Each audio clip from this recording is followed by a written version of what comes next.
आप सभी को जय मसीह की गुड इवनिंग। आज शाम की बेला में आप सभी का स्वागत है। मैं एक चीज़ कहना चाहता हूं और उसके बाद में मैं अपना क्लास आगे बढ़ाऊंगा। कल हमारी आराधना है 10:30 बजे और हमारी जो आराधना है 10:30 बजे लगाई जाएगी। और ये आराधना क्योंकि हमें आमंत्रण किया गया है और हम अपने टीम के साथ में हम लोग जा रहे हैं पथरिया चर्च। वहाँ से आपके लिए ऑनलाइन ये जो मीटिंग है, जो आराधना है संडे की, वो आपके लिए लगाई जाएगी।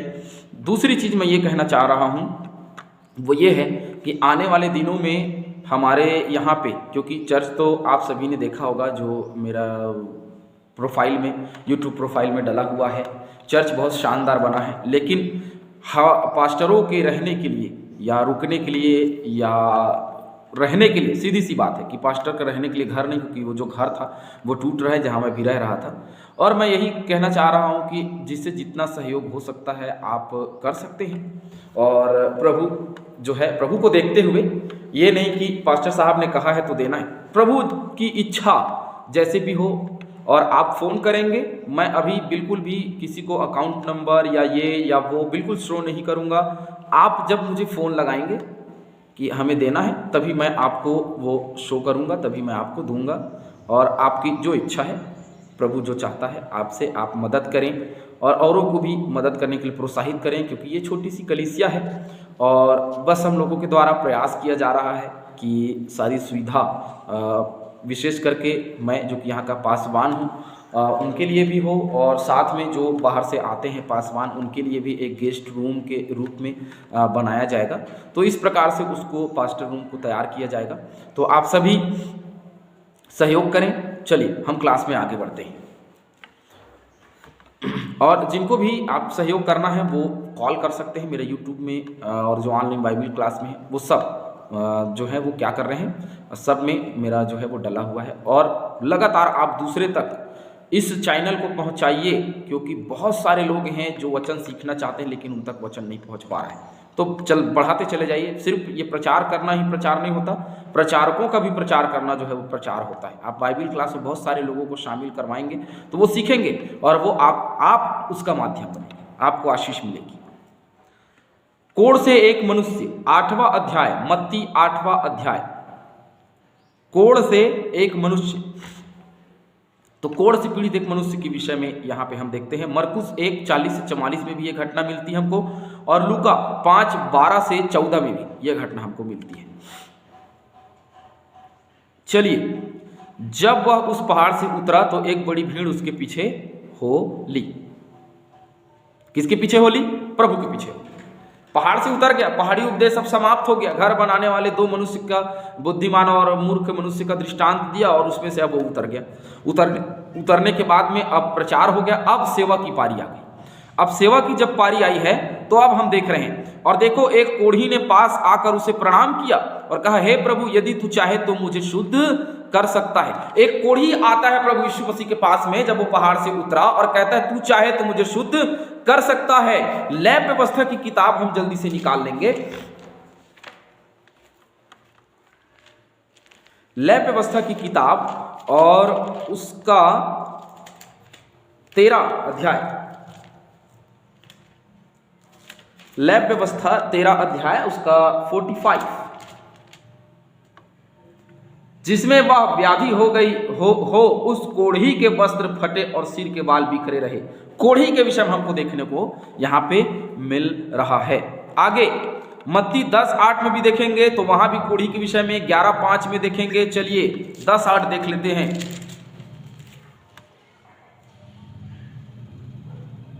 बीमारों को चंगा करो, मरे हुए को जिलाओ, कोढ़ियों को शुद्ध करो। कोढ़ी के विषय में हमको देखने को मिल रहा है। आगे पढ़ेंगे तो हमको मिलेगा 11:5 में भी देखेंगे तो हमको मिलेगा कि अंधे देखते हैं और लंगड़े फिरते हैं और कोढ़ी शुद्ध किए जाते हैं। कोढ़ी क्या किए जाते हैं? शुद्ध किए जाते हैं। और आगे मैं बताऊंगा कि कोढ़ कितनी भयंकर बीमारी रही। 5:12 में भी, 17:12 में भी आप देखिए, लूका 5:12, 17:12 और मत्ती का 9:18, और उस मत्ती 9:18 देखते हैं। चलिए 9:18 में क्या लिखा हुआ है देखते हैं।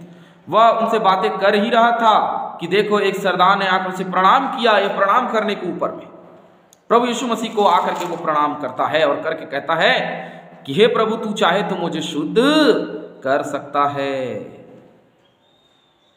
अब हम कोढ़ के विषय में देखते हैं कि कोढ़ जो है वो क्या है। ये जो कोढ़ है ये शरीर का गलन है। बहुत सारे लोग जानते हैं और मैं सोचता हूँ सभी लोग जानते हैं कि कोढ़ की बीमारी कितनी भयानक होती थी उन दिनों में, और बहुत ही भयानक आज भी किसी कोई एक का दुख का केस हमको देखने को मिलता है। पहले के समय में बहुत केस गांव-गांव में आपको मिल जाया करता था कोढ़ से भरे हुए लोग। तो कोढ़ एक बहुत ही घृणित बीमारी होती थी जिसके पास जाने से लोग डरा करते थे, और वो व्यक्ति अब प्रभु यीशु मसीह के पास में आ रहा है, एक कोढ़ से भरा हुआ व्यक्ति, और प्रभु यीशु मसीह के पास में आके कह रहा है कि तू चाहे तो मुझे शुद्ध कर सकता है। इसका मतलब मसीह यीशु के चाहने से वो शुद्ध हो सकता है।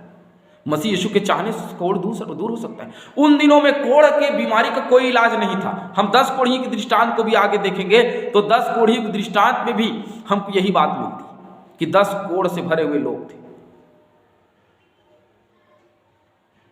तो ये कोढ़ी जो कि गांव से अलग कर दिए जाते थे, क्योंकि ये फैलने वाली बीमारी होती थी, तो पूरे गांव से इनको बाहर कर दिया जाता था। इनकी अलग जिंदगी होती थी, पता नहीं क्या खाते थे क्या पीते थे बेचारे, और उनका अलग कर दिया जाता था। ये कोढ़ से भरे हुए लोग थे, और शरीर का धीरे धीरे गलना, धीरे धीरे खराब हो करके सड़ के मांस सड़ के गलना बहुत ही भयंकर बीमारी है और भयानक मौत है। और यह भी कहा जाता था कि ये ऊपर वाले का बड़ा ही भयानक दंड है इन पर। ये भी उन दिनों में यह बात किया जाता था। आगे पढ़ेंगे। यीशु ने हाथ बढ़ाकर उसे छुआ, क्योंकि यीशु है, और उसने कोढ़ी के ऊपर हाथ बढ़ा दिया।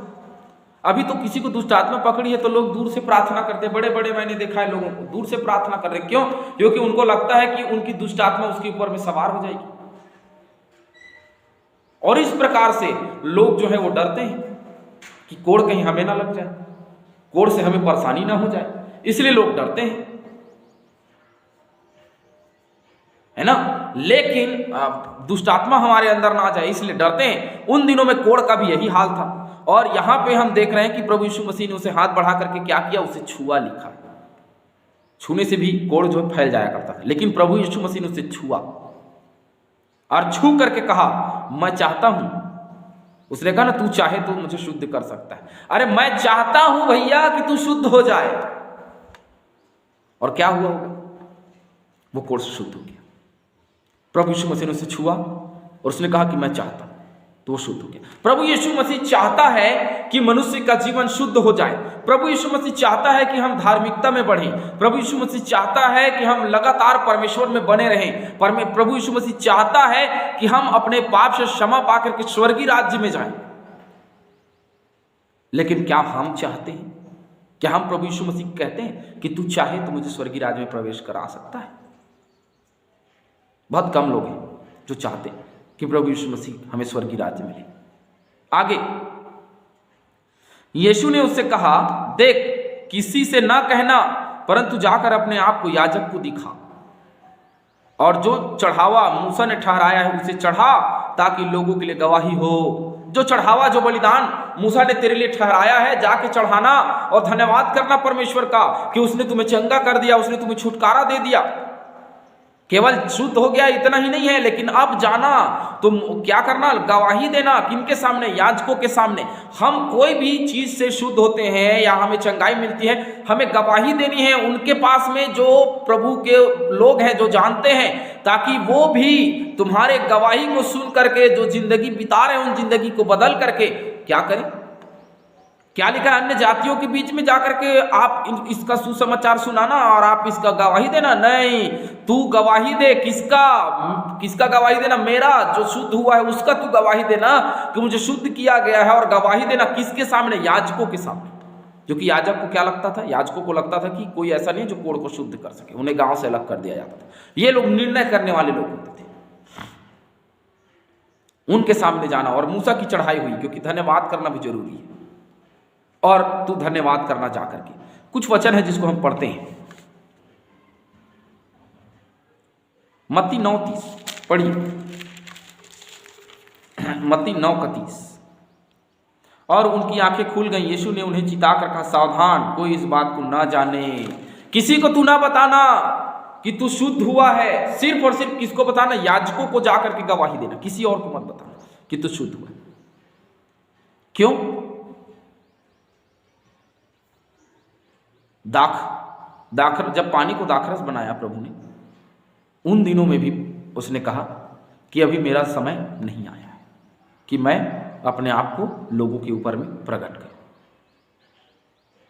यहां भी वही कह रहा है कि तुम किसी को मत बता, सिर्फ याजक को बताना कि तुम कैसे शुद्ध हुए, और परमेश्वर का जाकर के क्या करना, तुम धन्यवाद करना। 12 का 16 पढ़िए, मत्ती 12:16। और उन्हें चिताया कि मुझे प्रकट ना करना। हालेलुया। प्रभु को चिताया गया प्रकट ना करना। और ये जो प्रकट ना करना, जितने लोगों को यह बताया गया, किसी ने प्रकट नहीं किया। अंत के दिन में जब प्रभु यीशु मसीह को यहूदा इस्करियोती ने पकड़वाया, उन दिनों में दिखाई देता है, क्योंकि प्रभु यीशु मसीह को याजक लोग, महायाजक लोग नहीं जानते थे कि यही प्रभु यीशु मसीह। इसीलिए उन्होंने यहूदा इस्करियोती को बुलाया और 30 चांदी का सिक्का दिया, और उसने कहा कि मैं जिसे चूमूंगा, जिसके गाल पर चूमा दूंगा, वही प्रभु यीशु मसीह, और उसे पकड़ लेना। इसका मतलब किसी के ऊपर में प्रभु प्रकट नहीं हुआ था जब तक वह क्रूस पे ना चढ़ गया। प्रभु का कितना अद्भुत कार्य है, अपने आप को प्रकट नहीं किया। अरे हम तो थोड़ा भी प्रभु में काम करते हैं, अरे बहुत बड़ाई बटोरना चाहते हैं, बहुत बड़ाई हमारी होनी चाहिए, बहुत तारीफ हमारी होनी चाहिए। लेकिन प्रभु यीशु मसीह ने इतना बड़ा बड़ा काम किया, इतने बड़े बड़े काम किए उन्होंने, और वह यही कहता रहा कि मुझे प्रकट मत कर। लेकिन अभी के लोग, अरे बाप रे, अभी के लोगों का तो क्या कहना है भैया। थोड़ा दुष्ट आत्मा को भगा दिया तो 10 जगह जाएंगे, यहाँ हम तो गए, वहां दुष्ट आत्मा को चंगा किया, प्रभु ने हमारे द्वारा बड़ाई और तारीफ का पुल बांधने लगते हैं। प्रभु ने ऐसा कभी नहीं किया, कहा कि मुझे प्रकट मत कर। स्पष्ट। और कोढ़, बहुत भयंकर बीमारी जिसको छूने से फैलती, प्रभु ने कभी घृणा नहीं की, और वो कभी किसी भी पाप करने वाले से घृणा नहीं करता। उसने हमें चुना, तुच्छ, निकम्मे और जो कुछ है भी नहीं उन्हें चुना। हम तो घृणित थे, लेकिन प्रभु ने हमको घृणितपन से उठा करके शुद्ध कर दिया, पाक पवित्र कर दिया। आज हम शुद्ध हैं, पाक पवित्र हैं। कोढ़ से भी भयंकर बीमारी हमारे मन के अंदर में थी, और हम आज शुद्ध हो गए, ठीक हो गए, क्योंकि ये प्रभु की इच्छा, प्रभु की दया। प्रभु आप सभी को आशीष दे।